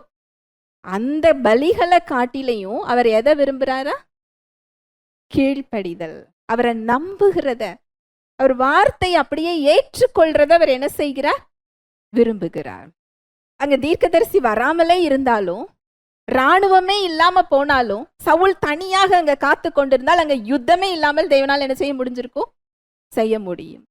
அப்போ அங்க தேவனோட பலத்தை நம்பாம தன்னோட சுய புத்தி அங்க நம்புகிறார். அடுத்த அதிகாரத்துல பாத்தீங்க அப்படின்னா, அமலேக்கியரை போரிட்டு ஜெயிக்கிறதற்கு அங்கு ஒரு வார்த்தையை தேவன் சாமுவேல் தீர்க்கதரிசி மூலமா கொடுக்கிறார். சாமுவேல் தீர்க்கதரிசியும் போய் தேவன் சொன்ன வார்த்தையை சொல்லுகிறார். அந்த தேசத்துல உள்ள எதையும் மீதி வைக்க கூடாது, எல்லாத்தையும் என்ன செய்யணும்? அழிக்கணும். ஆனா சவுல் என்ன செய்யறாரு? அங்க உள்ள முதலாம் தர ஆடு மாடு எல்லாத்தையும் எடுத்து வச்சுக்கிட்டு மீதி என்ன செய்யறாங்க? அழிக்கிறாங்க. வாசிக்கலாம். 1 சாமுவேல் 15:13. சாமுவேல் சவுலினிடத்தில் போனார். சவுல் அவரை நோக்கி, நீர் கர்த்தரால் ஆசீர்வதிக்கப்பட்டவர், கர்த்தருடைய வார்த்தையை நிறைவேற்றினேன் என்றார். சாமுவேல் அங்க போறாரு. அங்க போர்ல தேவன் என்ன சொன்னாரு? எல்லாத்தையும் அழிக்கணும்னு சொல்றாரு. அதுல முதலாம் தரதை எடுத்து வச்சுட்டு மீதியை என்ன செய்யறாரு? அழிக்கிறாரு. இங்க சாமுவேல் போனோடனே சொல்றார் பாருங்க. சாமுவேல் சவுலினிடத்தில் போனார். சவுல் அவரை நோக்கி, நீர் கர்த்தரால் ஆசீர்வதிக்கப்பட்டவர், கர்த்தருடைய வார்த்தையை நிறைவேற்றினேன். அங்க ஒரு தப்பு பண்ணியிருக்கிறோங்கிற குற்ற உணர்ச்சியை அவர்கிட்ட என்ன செய்யல? இல்ல. ஏனென்றால் நான் தேவன் சொன்னதை என்ன செஞ்சுட்டேன். முதல் சம்பவமும் அதுதான். எப்படியாவது என்ன செய்யணும்? பலியிடணும். நான் செஞ்சது தப்பு இல்லை. அங்க சாமுவேல் சொல்லும் போது அங்க அவர் சொல்ற சாக்கு போக்கு என்ன தெரியுமா? என்னோட ஜனங்கள் விரும்பினாங்க, என்னோட ஜனங்கள் உம்முடைய கர்த்தருக்கு பலியிடணும்னு என்ன செஞ்சாங்க? எடுத்து வச்சிருக்கிறாங்க. எனக்கு இல்லை, அவங்க யாருக்கு எடுத்து வச்சிருக்காங்க? உம்முடைய கர்த்தர். அவரோட கர்த்தர் இல்லை. யாரோட கர்த்தர்? உம்முடைய கர்த்தருக்கு பலியிடுறதுக்கு ஜனங்கள் அதை செஞ்சாங்க. அங்க மனிதர்களோட அங்கீகாரத்தை அவர் தேடுறாரு. மேன் பிளீசர். மனுஷங்களை பிரியப்படுத்த அவர் பார்க்கிறாரு. இந்த மனுஷங்களை பிரியப்படுத்தினா நான் கிறிஸ்துவின் ஊழியக்காரன் அல்லவே. கலாத்தியர் 1:10 சொல்லப்பட்டிருக்கு. மனிதர்களோட அங்கீகாரத்தை தேடும் போது நம்ம தேவனோட சித்தத்துல அவர் வார்த்தைக்கு நம்மளால என்ன செய்ய முடியாது? கீழ்ப்படிய முடியும். யாராவது ஒருத்தங்களை தான் பிளேஸ் பண்ண முடியும். நான் ஒண்ணு தேவனை நான் என்ன செய்ய முடியும்? பிரியப்படுத்த முடியும். இல்லாட்டி நான் யாரை பிரியப்படுத்த முடியும்? மனுஷங்களை பிரியப்படுத்த முடியும். சவுல் எப்படி இருந்தாருன்னா, தான் செஞ்ச செயலுக்கான பொறுப்பை அவர் ஏற்றுக்கொள்ளல. சாக்கு போக்கு சொல்கிறவராகவோ, மனுஷங்களை பிரியப்படுத்துறவராகவோ, தான் தவற மறைத்து விட்டு சூழ்நிலையை காரணம் காட்டுகிறவராகவும் இருந்தார். அதனால அவரால் அந்த பிரசன்னத்துல இருக்க முடியல. அந்த பிரசன்னம் அவரை விட்டு போகுது. அங்க ஒரு தேவ பிரசன்னத்தை விரும்பல. தன்னோட கிரீடத்தை, தன்னோட ராஜா பதவியை எப்படியாவது தக்க வச்சுக்கணும்னு விரும்புறாரு. உலக பிரகாரமான ஒரு காரியத்தை நோக்கி ஓடிக்கிட்டு இருக்கிறாரு. எப்படியாவது தாவீதை அழிச்சிட்டா நமக்கு பின்னாடி நம்மளோட பிள்ளைங்க ராஜாவா என்ன செஞ்சிருவாங்க, வந்துருவாங்க. உலக காரியத்தை அங்க சவுல் தேடுறாரு. தேவனோட பிரசன்னத்தை அங்க என்ன செஞ்சு விடுகிறார், இழந்து விடுகிறார். ஆனா தாவீதோ குகையில இருந்தாலும், காடுல இருந்தாலும், மேடுல இருந்தாலும், பள்ளத்துல இருந்தாலும் அவர் தேடுறது யாரை தேடுறாரு, தேவனோட பிரசன்னத்தை தேடுறாரு. கடைசி அந்த சிம்மாசனத்தை என்ன செய்து கொள்ளுகிறார், பெற்றுக்கொள்ளுகிறார். புரியுதா உங்களுக்கு இந்த வித்தியாசம்? புரியுதா? இன்றைக்கு நாம கிரீடத்தை தேடுறோமா, பிரசன்னத்தை தேடுறோமா? கிரீடத்தை தேடுனா பிரசன்னத்தை என்ன செஞ்சிருவோம், இழந்து விடுவோம். ஆனா பிரசன்னத்தை தேடும் போது பின்னாடி கிரீடம் என்ன செய்யும், வரும். இது ஆவிக்குரிய விதி, ஃபார்முலா. நாம எப்படி தேடிக்கிட்டு இருக்கிறோம், எதை தேடிக்கிட்டு இருக்கிறோம், கிரீடத்தை தேடிக்கிட்டு இருக்கிறோம். சவுல போல கிரீடத்தை என்ன செஞ்சுக்கிட்டு இருக்கிறோம், தேடிக்கிட்டு இருக்கிறோம். பிரசன்னத்தை என்ன செஞ்சிடறோம், விட்டு விடுகிறோம். மனுஷனை பிரியப்படுத்த பார்க்கிறோம். இந்த இடத்துல தேவனோட வார்த்தைக்கு கீழ்ப்படிந்தால் என்னோட இமேஜ் என்னாகிறது, என் ஸ்டேட்டஸ் என்னாகிறது, இதுல இவங்க என்னை ஏற்றுக்கொள்வாங்களா, என்னை நிராகரிப்பாங்களா, என்னை விட்டுருவாங்களா, என்னை சேர்த்து கொள்ள மாட்டாங்களா? அதுக்காக நம்ம யாரை காம்ப்ரமைஸ் பண்றோம், பலி யார் ஆக்குறோம், தேவனை பலியாக்குகிறோம், சமரசம் செய்து கொள்றோம். சவுல போல ரெட்ட வாழ்க்கையா மாறுது. அதனால அந்த பிரசன்ன அனுபவத்துக்குள்ள நம்மளால என்ன செய்ய முடியறது இல்ல, போக முடியறது இல்ல. ஹல்லேலூயா, பிரைஸ் தி லார்ட். இன்றைக்கு ஏபோத்துல பிரசன்னம் இல்ல, பிரசன்னம் ஒரு விசுவாசியோட ஆவியில இருக்கு. வாசிக்கலாம் 1 கொரிந்தியர் 6:20. கிரயத்திற்கு கொல்லப்பட்டீர்களே, ஆகையால் தேவனுக்கு உடையவைகளாகிய உங்கள் சரீரத்தினாலும் உங்கள் ஆவியினாலும் தேவனை மகிமைப்படுத்துங்கள்.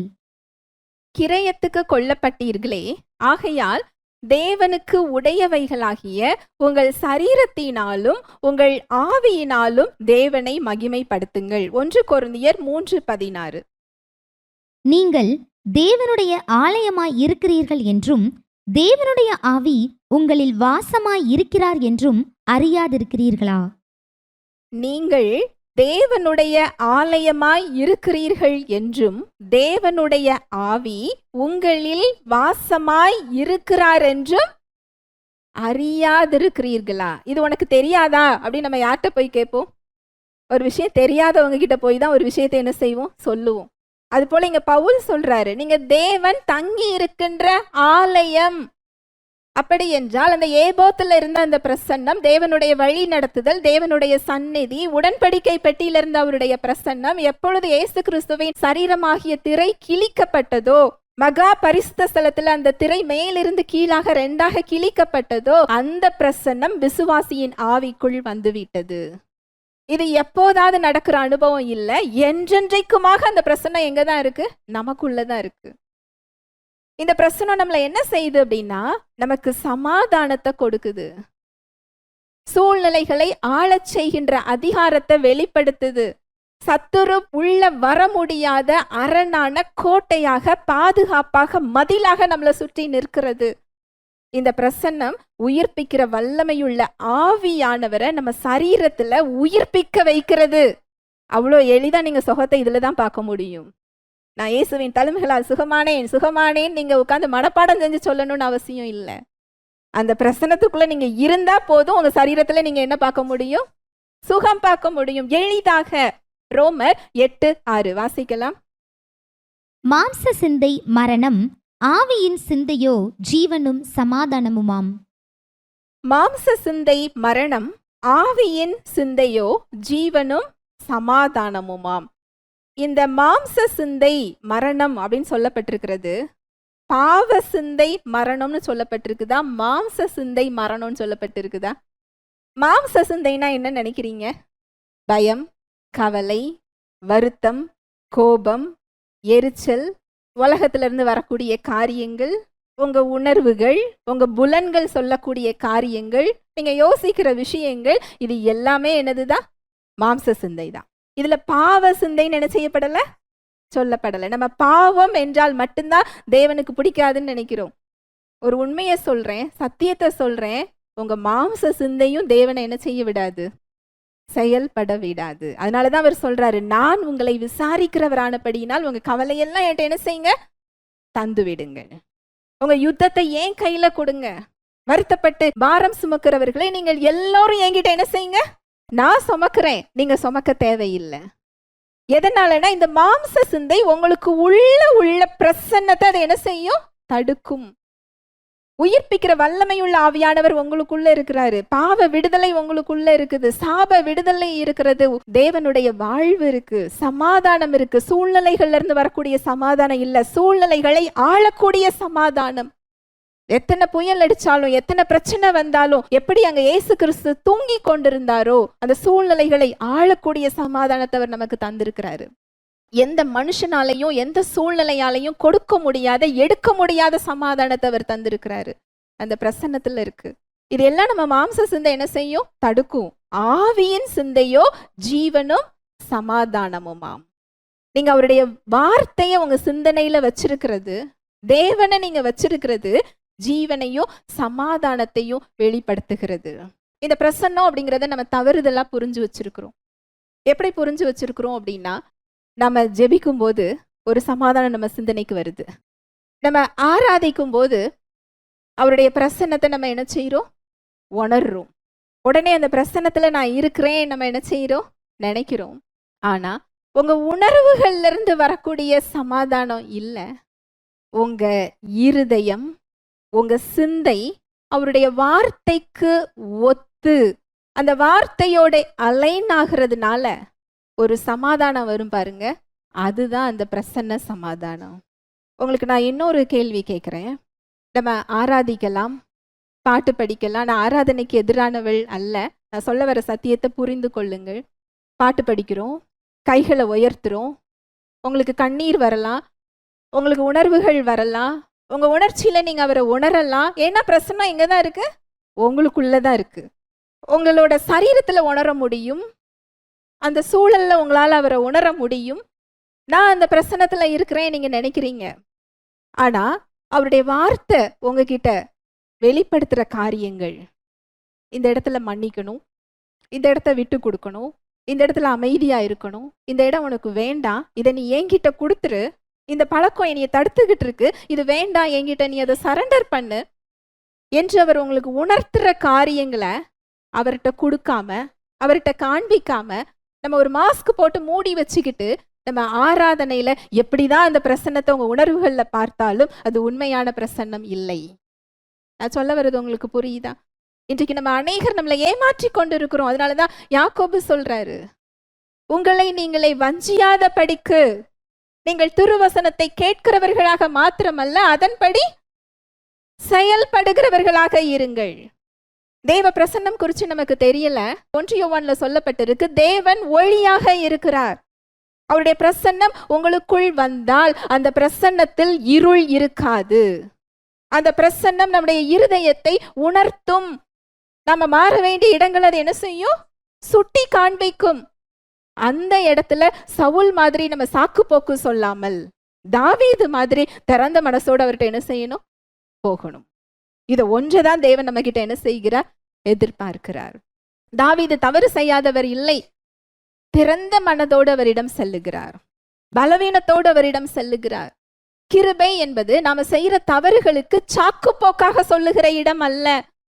கிருபை என்பது நமக்கு நித்திய மன்னிப்பை கொடுத்திருக்கிறது. அதுதான் சுவிசேஷம். எத்தனை முறை விழுந்தாலும் தூக்கி எழுப்புவதற்காக அவர் என்ன செய்து கொண்டிருக்கிறார்? காத்து கொண்டிருக்கிறார். நீங்கள் ஒரு தவறு செய்வதினால், கீழே விழுவதினால் அந்த பிரசன்னம் உங்களை விட்டு போறது கிடையாது. சவுல் காலத்துல நம்ம என்ன செய்யல? வாழல. அந்த பிரசன்னம் உங்களை விட்டு என்ன செய்யாது? போகாது. ரட்சிப்பை நீங்க இழந்து போயிட மாட்டீங்க. அவர் உங்களை விட்டு விலகி போறது இல்ல. ஆனா அந்த உலக பிரகாரமான காரியங்கள், அந்த மாம்ச சிந்தை உங்களுக்குள் இருக்கின்ற பிரசன்னத்தை உணர்றத, அனுபவிக்கிறத மந்தமாக்கும். உங்க அனுபவத்துக்கு அது வர்றது அது என்ன செய்யும்? தடுக்கும். அதனாலதான் அந்த பிரசன்னத்தை நம்மளால என்ன செய்ய முடியல? உணர முடியல. நீங்க பழைய உடன்படிக்கையில எடுத்து வாசிச்சு பாருங்க. அவருடைய பிரசன்னம் எங்கெல்லாம் வெளிப்பட்டுச்சோ அங்க அற்புதம், அடையாளம். அங்க ஒரு விடுதலையை பார்க்க முடியும். அங்க தேவனோட வழி நடத்துதலை பார்க்க முடியும். குறைவுகள் நிறைவாக்கப்படுறதை என்ன செய்ய முடியும்? பார்க்க முடியும். மேக ஸ்தம்பமாக வழி நடத்தினார், அக்கினி ஸ்தம்பமாக வெளிச்சம் கொடுத்தார், பாதுகாத்தார், தடைகளை நீக்கினார், செங்கடலை அவர் பிரிக்கிறாரு, அவங்களுக்கு தேவையான ப்ரொவிஷன்ஸை கொடுக்கிறாரு. அந்த பிரசனம் இதெல்லாம் என்ன செய்யும்? மரிச்சு போயிருந்த உறுப்புகளை உயிர்ப்பிக்கிறார். அவர் ஒளியாக இருக்கிறார். அந்த ஒளியில இருள் என்ன செய்யாது? வராது. அப்பேற்பட்ட பிரசனம் இன்னைக்கு வெளியில இல்ல, உடன்படிக்கை பெட்டியில இல்ல, ஏபோத்துல இல்ல, ஆலயம் நம்ம நினைச்சுக்கிட்டு இருக்கிறோம். நாம தான் யாரா இருக்கிறோம்? ஆலயமா இருக்கிறோம். நடமாடும் ஆலயம். நீங்க உட்கார்ந்து இருக்கிறீங்கன்னா அந்த பிரசனம் உங்களுக்குள்ள உட்கார்ந்து இருக்கு. நீங்க நடக்கிறீங்கன்னா அந்த பிரசனம் உங்க கூட என்ன செய்யுது? நடக்குது. நீங்க ஒரு இடத்துக்கு போறீங்கன்னா அந்த பிரசனம் உங்க கூட மூவ் ஆகுது. எப்பேற்பட்ட ஒரு உடன்படிக்கை இல்லையா? எதனால அதை நம்ம அனுபவமா கொண்டு வர முடியல, எதனால நம்மளால அனுபவிக்க முடியல அப்படின்னா, நம்மளோட சுய சிந்தனை, மாம்ச சிந்தனை, இது அதை மந்தமாக்குதான். நம்ம அனுபவபூர்வமா கொண்டு வர்றது அது என்ன செய்யுது? மந்தமாக்குது. சவுல போல நம்ம ஒரு ஆவிக்குரிய வேஷம் போடுறோம், கொஞ்ச நேரம் பாட்டு படிக்கிறோம், கையை தூக்குறோம், ஆராதிக்கிறோம், கண்ணீர் விடுறோம், ஒரு சமாதானம் வருது. இது அந்த பிரசன்ன சமாதானம் நினைச்சிட்டு என்ன செஞ்சிடறோம்? போயிடும். நான் தான் ஜெபிக்கிறேனே, நான் தான் அந்நிய பாஷை பேசுறேனே, நான் தான் பைபிள் வாசிக்கிறேனே, நான் தான் ஊழியம் செஞ்சிட்டு இருக்கேனே. பிரசன்னம் இல்லாமலும் ஊழியத்துல என்ன செய்ய முடியும்? நிக்க முடியும். எவ்வளவு பரிதாபமான ஒரு நிலைமை இல்லையா? ஆவிக்குரிய வீழ்ச்சி ஒரே நாள்ல வர்றது இல்ல, படிப்படியாக. நம்ம எந்த இடத்துல தேவனோட குரலுக்கு, அவர் உணர்த்துற அந்த கிருபையின் குரலுக்கு செவி சாய்க்கலையோ, அதுக்கு கீழ்ப்படியலையோ, அந்த இடம் மறத்து போக ஆரம்பிக்கும். அந்த இருளையே வெளிச்சம் என்று நம்ப ஆரம்பித்து விடுவோம். நம்ம செய்யற செயல் சரி என்று நம்ம என்ன செஞ்சிருவோம்? நம்ப ஆரம்பிப்போம். ஏன்னு சொன்னா, நான் ஜெபிக்கிறேன், நான் வேதம் வாசிக்கிறேன், நான் இந்த செயல் என்ன செஞ்சுக்கிட்டு இருக்கிறேன். சவுல போல நான் கர்த்தருக்கு என்ன செஞ்சிட்டேன்? பலியிட்டுட்டேன். நான் கர்த்தர் சொன்னதெல்லாம் என்ன செஞ்சுட்டேன்? நிறைவேற்றிட்டேன். ஆனா அபிஷேகம் அவரை விட்டு என்ன செஞ்சுட்டு போய்விட்டது. பிரசன்னம் அவரை விட்டு என்ன செஞ்சுட்டு போய்விட்டது. இந்த இடத்துல இன்னைக்கு எல்லாரும் நின்று கொண்டு இருக்கிறோம். இன்னைக்கு உள்ள புதிய உடன்படிக்கையில பிரசன்னம் நம்மளை விட்டு போகாது. ஆனா அந்த அனுபவத்தை நம்மளால என்ன செய்ய முடியும்? மிஸ் பண்ண முடியும். அவர் வெளிப்படுற இடங்களை நம்மளால என்ன செய்ய முடியும்? தவற விட முடியும். அவர் பேசும் தெய்வம். நீங்க ரேடியோலாம் கேட்டிருப்பீங்க. அந்த ரேடியோ ஸ்டேஷன் என்ன பாயிண்ட்ல, என்ன ஃப்ரீக்வன்சில இருக்குதோ அதுல நீங்க டியூன் பண்ணாதான் அங்க ஒளிபரப்புறத உங்களால என்ன செய்ய முடியும்? கேட்க முடியும். ஒரு பாயிண்ட் நீங்க அப்புறம் வச்சா கூட இறைச்சல் தான் வரும். அந்த குரலை உங்களால என்ன செய்ய முடியாது? கேட்க முடியாது. அது போலதான் தேவனோட குரல். 24 மணி நேரம் அவர் பேசி கொண்டிருக்கிறார். இன்றைக்கு அவருக்கு ஏபோத்து தேவையில்லை. ஏபோத்து நமக்கு முன்னாடி கொண்டு வரணும்னு இல்லை. பேசும் தெய்வம் எங்க இருக்கிறாரு? நமக்குள்ள இருக்கிறாரு. நான் உனக்கு போதித்து நீ நடக்க வேண்டிய வழியை உனக்கு காட்டுவேன். உன்மேல் என் கண்ணை வைத்து உனக்கு ஆலோசனை சொல்லுவேன். நீ வலப்புறமோ இடப்புறமோ போகும் பாதை இதுவே என்று நான் உனக்கு என்ன செய்ய போறேன்? சொல்றேன். இதை நீங்க கேட்க முடியும். எது தடுக்குது அப்படின்னா, நம்ம உணர்வுகள்ல அவரை தேடிக்கிட்டு இருக்கிறோம். நம்ம செயல்கள்ல சவுல போல ஒரு ஆவிக்குரிய வேஷம் என்ன செய்யறோம்? போடுறோம். எந்தெந்த இடத்துல அவர் உணர்த்துறாரோ அந்த இடத்த மூடி வச்சுட்டு நம்ம உணர்வுகள்ல நான் சமாதானத்துல தான் இருக்கிறேன். ஒரு பாட்டு படிச்ச உடனே நான் என்ன வந்துருது? சமாதானம் வந்துருது. அப்போ ஹார்ட் இன்னும் அவருக்கு அலைன்ட் ஆகலையே, அந்த இடம் என்ன ஆகும்? நான் சொல்ல வர்றது புரியுதா? ஒருத்தங்க மேல உங்களுக்கு அவ்வளோ கோபம் இருக்கு, ஆவியானவர் அந்த இடத்த என்கிட்ட கூடுன்னு சொல்றாரு, மன்னிக்கிறதுக்கு என் கிருபையை பயன்படுத்துன்னு சொல்றாரு, என் கிருபையை சார்ந்துக்கோன்னு சொல்றாரு. நம்ம உட்காந்து கையை உயர்த்தி ஆராதனை படிச்சு கண்ணீர் விட்டு எனக்கு பிரசன்னம் வந்துருச்சு அப்படின்னு சொல்லிட்டு நம்ம மன்னிக்காம போயிட்டோம்னு சொன்னா, தட்ஸ் நாட் ரியல் பீஸ். அது காடோட பிரசன்னம் இல்லை. உங்க உணர்வுகள்ல நீங்க ஏமாறிக்கிட்டு இருக்கிறீங்கன்னு அர்த்தம். ஹல்லேலூயா, பிரைஸ் தி லார்ட். நம்முடைய சுயம் நம்மளை என்ன செய்ய முடியும்? ஏமாற்ற முடியும். நான் ஆராதனையை தவறு சொல்லலை, மறுபடியும் சொல்கிறேன், ஆராதனை தேவை. பாட்டு படிங்க, அவர் உள்ளத்தின் ஆழத்திலிருந்து கூப்பிடுங்க, அதை என்ஜாய் பண்ணுங்க. அடுத்து தேவனோட வார்த்தையோட நேரம் கொடுங்க. அந்த வார்த்தை கிருபை உங்களை என்ன உணர்த்துதோ அதை அவர்கிட்ட ஒப்பு கொடுங்க. சத்தியத்தை என்ன செஞ்சுக்கோங்க? தெரிந்து கொள்ளுங்கள், பலப்படுங்கள். உங்க சிந்தனையை அவருடைய வார்த்தையால நிரப்புங்கள். அந்த வார்த்தை தான் அந்த பிரசனத்தை வெளிப்படுத்துற ஒரு இடம். உள்ள அந்த பிரசனம் நதி மாதிரி பாஞ்சு போற இடம். நம்ம அபிஷேகிக்கப்பட்டவர்கள் என்பதினால் நம்ம அரண்மனையிலே இருப்போம்னு அர்த்தம் இல்லை. கரடு முரடான பாதை, தாவீது போல மலை, குகை, பள்ளம், அக்கினி, கல்லுக்கு பின்னாடி 3 நாள் சாப்பிடாம இருக்கிறாரு தாவீது. ஆனா தேவனோட பிரசன்னம் அவரோட கூட இருந்தது. அந்த பிரசன்னத்தை அவர் தேடுறாரு. சவுலை கொலை பண்றதுக்கு அவருக்கு சந்தர்ப்பம் வாய்க்குது. தேவன் அபிஷேகம் பண்ணினவர் மேல என் கரத்தை நான் என்ன செய்ய மாட்டேன், போட மாட்டேன். எத்தனை பேரால இதை சொல்ல முடியும்? எதிரி சவுலை அழிச்சால் சரி, தேவன் அவரை ரிமூவ் பண்ணா சரி, நானா என் கையை கொண்டு என்ன செய்ய மாட்டேன், செய்ய மாட்டேன். தேவனோட பிரசன்னத்தை அவர் தேடுறாரு. அங்க சிம்மாசனம் அவர் கைக்கு என்ன செய்து வருது. சவுல் சிம்மாசனத்தை என்ன செய்யறாரு, தேடுறாரு. பிரசன்னத்தை என்ன செய்து விடுகிறார், இழந்து விடுகிறார். இன்றைக்கு நாம் எதை தேடிக்கொண்டிருக்கிறோம்? அவருடைய பிரசன்னத்தையா, உலகத்தையா? நம்ம உலகத்துல தான் இருக்கிறோம். உலகத்துக்குரியவை நமக்கு வேண்டான்னு அர்த்தம் இல்லை.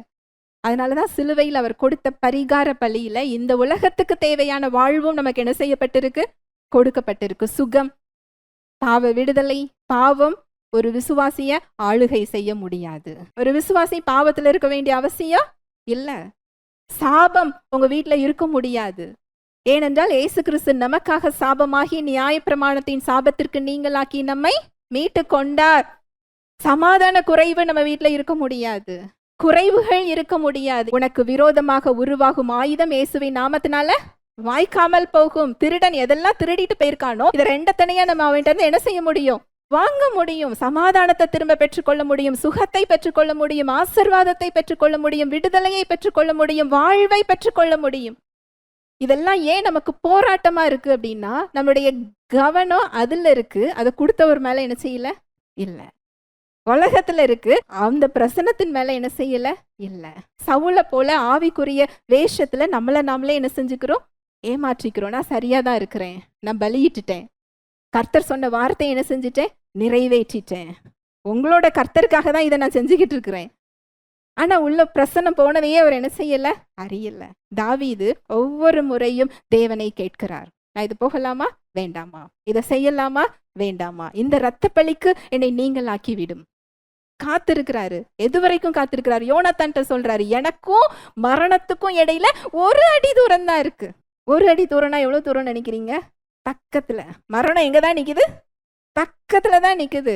ஆனாலும் அவர் பொறுமையோடு நின்று கொண்டிருக்கிறார். அந்த பிரசன்னம்தான் அந்த சமாதானத்தையும் பொறுமையையும் கொடுக்குது. ஹல்லேலூயா, பிரைஸ் தி லார்ட். பிரசன்னங்கிறது உணர்வுகள்ல இல்ல, தேவனோட சமாதானமும் அவரது கிருபையும் உங்களது சிந்தனையையும் இருதயத்தையும் காத்து கொள்றது. அவருடைய வல்லமை உங்க வாழ்க்கையில சூழ்நிலைகள்ல வெளிப்படுறது, ஆளுகை செய்யறது. இது உங்க சிந்தனைய நீங்க ஆவியின் சிந்தையா மாத்தும் போது, மறுரூபமாக்கும் போது, உங்க இருதயத்தை அவருடைய வார்த்தையோட நீங்க அலைன் பண்ணும் போது, சவுல் போல ஆவிக்குரிய வேஷம் போடாம திறந்த முகமா அவர்கிட்ட போகும்போது, கிருபை அதற்கான பலத்தை தருது. கிருபை நம்ம செய்யற செயல்களுக்கு சாக்கு போக்காக கொடுக்கல. 1 பேதுரு 2:16. சுயாதீனம் உள்ளவர்களாய் இருந்தும் உங்கள் சுயாதீனத்தை துர்க்குணத்திற்கு மூடலாக கொண்டிராமல் தேவனுக்கு அடிமைகளாயிருங்கள். சுயாதீனம் உள்ளவர்களாய் இருந்தும் அப்படின்னா என்ன அர்த்தம் தெரியுமா? நம்ம என்னனாலும் செய்யலாம், எதுக்கும் கீழானவர்கள் இல்லை. கிறிஸ்துவுக்குள் நமக்கு சுதந்திரம் என்ன செய்யப்பட்டிருக்கு, கொடுக்கப்பட்டிருக்கு. ஆனா பவுல் சொல்றாரு, நான் எல்லாம் செய்யலாம், ஆனா எல்லாம் எனக்கு எப்படி இருக்காது, தகுதியாயிராது. ஒரு விசுவாசிக்குன்னு ஒரு வாழ்க்கை முறையை தேவன் என்ன செய்திருக்கிறார், வைத்திருக்கிறார். சுயாதீனம் உள்ளவர்களாய் இருந்தும் உங்கள் சுயாதீனத்தை, உங்களுடைய சுதந்திரத்தை துர்க்குணத்திற்கு மூடலாக கொண்டிராமல். நான் என்ன செஞ்சாலும் எனக்கு மன்னிப்பு கொடுக்கப்பட்டிருக்குன்னு நான் என்னனாலும் என்ன செய்யக்கூடாது, செய்யக்கூடாது. கிருபை என்பது நம்ம தெரிந்தே செய்கின்ற, எனக்கு மன்னிப்பு கொடுக்கப்பட்டிருக்கிறது என்று அதுக்கு ஒரு சாக்கு போக்கா சொல்லுகிறதுக்காக கிருபை என்ன செய்யப்படல, கொடுக்கப்படல. நம்முடைய பலவீனத்தை நமக்கு உணர்த்தி, நம்மளை அதுல இருந்து தூக்கி பலப்படுத்தி நேராக்கி அவர் வழிகளில் நடக்க கிருபை கொடுக்கப்பட்டிருக்கிறது. கிருபையே அதுதான். தேவனோட ஸ்டாண்டர்ட் என்னைக்குமே மாறல. அவர் பரிசுத்தர். நான் பரிசுத்தராய் இருக்கிறது போல நீங்களும் என்ன செய்யுங்க, பரிசுத்தராயிருங்க. அவரோட ஸ்டாண்டர்ட் அவர் மாத்தல. புதிய உடன்படிக்கையில கிருபையில அவர் நம்மை மாற்றி இருக்கிறார். அவர் தேடுகிற வழிமுறையை மாற்றி இருக்கிறார். நம்ம நடக்கிறது நம்ம பலத்துல இல்லாம அவர் பலத்துல நடக்க நாம் அழைக்கப்படுகிறோம். கிருபையே அதுதான். கிருபையை நம்ம தவறா புரிஞ்சிருக்கிறோம். சவுல போல ஒரு ஆவிக்குரிய பக்தி வேஷம் போட்டு நம்ம தவறுகளை என்ன செஞ்சு வச்சிருக்கிறோம், மூடி வச்சிருக்கிறோம். நம்ம இருதயத்துல அங்கங்க என்னென்ன ரூம், கசப்பு, கோபம், எரிச்சல், பொறாமை, வைராக்கியம், என்ன இருக்கோ ஒவ்வொரு ரூமுக்குள்ள போட்டு பூட்டி வச்சு நான் ஜெபிச்சிட்டேன், நான் ஆராதிச்சிட்டேன், நான் இந்த செயலை செஞ்சுட்டேன், நான் ஒரு பீஸ்ல தான் என்ன செஞ்சிட்டு இருக்கிறேன், இருந்துகிட்டு இருக்கிறேன்.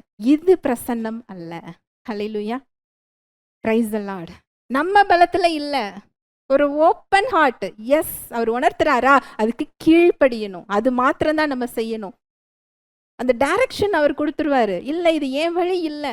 ஒரு இடத்துல ஒரு காரியத்தை செய்றீங்க, உங்களுக்கு பீஸ் இல்லையா, ஆவியானவர் வேண்டான்னு சொல்றாரா, உடனே அதுக்கு கீழ்ப்படியணும். நமக்கு பிடிச்சிருக்கோ பிடிக்கலையோ அதுக்கு கீழ்ப்படிஞ்சா போதும், அதை சூஸ் பண்ணா போதும், அதை கடந்து செல்ற வல்லமையை அவர் கொடுக்கிறார். தூக்கி விடுற வல்லமை யாருதான்? அவரோடது. நடக்கிற வல்லமை அவருதான், மன்னிக்க வைக்கிற வல்லமை அவருதான், பாவத்தை மேற்கொள்ள வைக்கிற வல்லமை அவருதான், உலகத்தை விடுறது அவரோட வல்லமை தான், நம்ம வல்லமை கிடையாது. கீழ்ப்படுகிற சாய்ஸ் மட்டும்தான் யாரோடது? நம்முடையது. கிருபை என்பது அதுதான். ஹல்லேலூயா, பிரைஸ் தி லார்ட். சவுல் கிட்ட கிரீடம் இருந்துதான், சிம்மாசனம் இருந்துச்சான், ஆனா கர்த்தரோட ஐக்கியம் என்ன செய்யல? இல்ல. தாவீது குகையிலையும் வனாந்திரத்திலையும் இருந்தாரா, ஆனா கர்த்தரோட அவருக்கு என்ன இருந்தது? ஐக்கியம். அந்த பிரசன்னத்துல அவர் இருந்தாரா. இந்த மீன் பார்த்துருக்கிறீங்களா? இந்த மீனை தண்ணியில இருந்து எடுத்து எவ்வளவுதான் ஒரு காஸ்ட்லியான ஒரு பாத்திரத்துல தண்ணி இல்லாம போட்டாலும் அதால என்ன செய்ய முடியாது? உயிர் வாழ முடியாது. அதுபோல கிறிஸ்தவர்களாகிய விசுவாசிகளாகிய நாம் அவருடைய பிரசன்னத்துல இருக்கும்படிதான் அழைக்கப்பட்டிருக்கிறோம். எப்போதாவது இல்லை. தண்ணி இல்லாம எப்படி மீனால சுவாசிக்க முடியாதோ, அவருடைய பிரசன்னம் இல்லாம நம்மளால என்ன செய்ய முடியாது? வாழ முடியாது. அந்த பிரசன்னம் தான் நம்மளை பலப்படுத்தி, நம்மளை கிறிஸ்துவ போல மாற்றி, அவருடைய வழிகளில் நடக்க வச்சு, அவருடைய நாமத்தை மகிமைப்படுத்தி நம்மளை ஒரு சாட்சியா நிறுத்துற ஒரு காரியம் அதுதான். அது இல்லாம நம்ம செயல்களை செஞ்சுக்கிட்டு அந்த பிரசன்னத்துல நம்ம அந்த அனுபவத்துல இல்லை அப்படின்னு சொன்னா உள்ள ஒரு ஆவிக்குரிய வெறுமை தான். சவுல் போல சிம்மாசனம் இருக்கும், ஆனா உள்ள என்ன இல்லை? வெறுமை, எம்ப்டினஸ். இன்னைக்கு அநேக விசுவாசிகளோட வாழ்க்கை எப்படிதான் இருக்குது? இப்படிதான் இருக்கு. நம்ம பக்தி செயல்களை கொண்டு அதை ஒரு சாக்குப்போக்கா என்ன செஞ்சுக்கிறோம்? நான் கரெக்டா தான் இருக்கிறேன்னு சொல்லி என்ன செய்யறோம்? மூடி வைத்து கொள்ளுகிறோம். ஆனா அப்படி இல்லை. ஹல்லேலூயா, பிரைஸ் தி லார்ட். எப்பொழுதும் இந்த பிரசன்னம் எப்பொழுதுமே எங்க தான் இருக்குதா? நமக்குள்ளதான் இருக்குது. தினமும் அவருடைய பாதத்துல அமர்றதுக்கு நேரம் கொடுக்கறது. மார்த்தாள் மரியாள் போல. 2 பேர்ல யார் அவருக்கு நேரம் கொடுத்தாங்க? மரியாள். மார்த்தாள் செஞ்சது நல்ல விஷயமா? நல்ல விஷயம் இல்லையா? ஏசு கிறிஸ்துவுக்கு தான் சமைக்கிறாங்க. அவங்க செஞ்சது என்ன செயல் தான்? நல்ல செயல் தான். ஏசு கிறிஸ்து எதை பாராட்டினாரு? மரியாளை. என்னை விட்டு எடுபடாத நல்ல பங்கு. இன்னைக்கு உலகம் நம்மளை பிஸியாக்கலாம், மினிஸ்ட்ரி நம்மளை பிஸியாக்கலாம், ஆனா அவர் பாதத்துல அமர்றதுங்கிறது வேற. அதுதான் அந்த பிரசன்னத்தை நமக்குள்ள வெளிப்படுத்துற ஒரு இடம். இந்த இடம் கொடுக்கணும். சிந்தனையில அவருடைய வார்த்தையை தரித்து கொள்ளணும். நம்முடைய இருதயத்துல கிருபை எதெல்லாம் உணர்த்துகிறதோ, ஆவியானவர் எதெல்லாம் உணர்த்துறாரோ அந்த இடங்களுக்கு உடனே கீழ்ப்படுகிறது தான். வெளிப்படுத்தல சொல்லப்பட்டிருக்கு, ஆதியில கொண்டிருந்த அன்பை நீ விட்டு விட்டாய். அவரை தேடுறதுல, அவரை அறிந்து கொள்றதுல ஒரு தாகம் இருக்கணும், ஒரு பசி இருக்கணும். அது ஒரு கடமையா என்ன செய்யக்கூடாது? செய்யக்கூடாது. இதெல்லாம் தான் நீங்க பிரசன்னத்துல இருக்கிறீங்கிறதோட சிம்டம், அடையாளங்கள். நான் அதுல இருக்கனா இல்லையா? பைபிளை நான் ஒரு கடமையா பாக்குறேன்னா, ஒரு வேலையா பாக்குறேன்னா, இன்னைக்கு வாசிக்கலையே அப்படின்னு பாக்குறேன்னா, இல்ல உணவாக ஆசையாக அதுட்ட போறேனா? அந்த பிரசன்னம் உங்களுக்கு ஆசையை என்ன செஞ்சிரும்? கொடுத்துரும். சாக்கு போக்கு என்ன செய்யாது? சொல்லாது. ஹல்லேலூயா, பிரைஸ் தி லார்ட். ஜெபிக்கலாம். அன்பின் தகப்பனே, உம்மை நன்றியோடு துதிக்கிறோம் அப்பா, ஸ்தோதரிக்கிறோம், நன்றி செலுத்துகிறோம். உம்முடைய அன்புக்காக, உம்முடைய கிருபைக்காக, உம்முடைய இரக்கங்களுக்காக நன்றி அப்பா. எங்களோடு பேசினீர் தகப்பனே. சவுல் போல பக்தி வேஷம் போடாமல், தாவீதை போல உண்மையாக உமக்கு கீழ்ப்படிய, உம்மை அறிய, உம்முடைய பிரசன்னத்தை நாட தேட எங்களுக்கு இன்றைக்கு நீர் கற்றுக் கொடுத்திருக்கிறீரப்பா. இன்றைக்கு ஏபோத் உடன்படிக்கை பட்டியல் அல்ல, எங்களுடைய ஆவியில் நீர் தங்கி இருக்கிறீர். உம்முடைய பிரசன்னம் எப்பொழுதும் எங்களுக்குள் காத்து கொண்டிருக்கிறது. நாங்கள் அனுபவிப்பதற்காக, எங்களிடத்தில் வெளிப்படுவதற்காக, எங்கள் சிந்தனைகளையும் சரீரத்தையும் காத்து கொள்வதற்காக, சூழ்நிலைகளை ஆழச் செய்வதற்காக, எங்களை சாட்சியாக நிறுத்துவதற்காக, ஒளியாக மாற்றுவதற்காக எங்களுக்குள் நீர் இருக்கிறீர். இந்த பிரசன்னத்தை தேட எங்களுக்கு இன்றைக்கு நீர் கற்றுக் கொடுத்திருக்கிறீர். நாங்கள் மாற வேண்டிய இடங்களை நீர் சுட்டி காண்பித்திருக்கிறீர். எந்த இடத்தில் எங்களை உணர்த்துகிறீரோ அந்த இடத்துல கீழ்ப்படிய கற்றுக் கொடுத்திருக்கிறீர். எங்களுடைய சிந்தனையில் ஆவியின் சிந்தையை தரித்து கொள்ள கற்றுக் கொடுத்திருக்கிறீர். உம்மோடு பேச, உம்மோடு உறவாட, உம்முடைய ஐக்கியத்தை நாட, உம்முடைய வார்த்தையை உட்கொள்ள எங்களுக்கு கற்றுக் கொடுத்திருக்கிறீர். நன்றி செலுத்துகிறோம் அப்பா. வந்திருக்கிற ஒவ்வொருவரையும் உடைய கரத்தில் தருகிறேன். என்ன தேவையில வந்தார்களோ அவர்களோடு பேசியதற்காக நன்றி, இடைப்பட்டதற்காக நன்றி, மாற வேண்டிய இடங்களை சுட்டி காண்பித்ததற்காக நன்றி. உடைய பாதுகாப்பின் கரம் கூட இருந்து வழி நடத்தட்டும். உடைய பிரசன்னம் அவர்களை காக்கட்டும். உடைய கிருபை தாங்கட்டும். உடைய சமூகம் முன் செல்லட்டும். அவர்கள் செய்வதெல்லாம் வாய்க்கச் செய்கிறதற்காக நன்றி. தடைகளை நீக்கி போடுகிற ஜெய கிறிஸ்து முன் செல்கிறதற்காக நன்றி. உடைய சமாதானம், உடைய அன்பு, உடைய சுகம் அவங்க இருதயம் சிந்தனைகளை கிறிஸ்து இயேசுவுக்குள்ளாய் காத்து கொள்கிறதற்காக நன்றி செலுத்துகிறேன். வாழ்நாள் எல்லாம் நன்மையும் கிருபையும் உங்களை பின்தொடரும். இயேசுவின் நாமத்தினாலே ஆசிர்வதிக்கிறேன். இயேசுவின் மூலம் ஜெபிக்கிறேன் நல்ல பிதாவே, ஆமென்.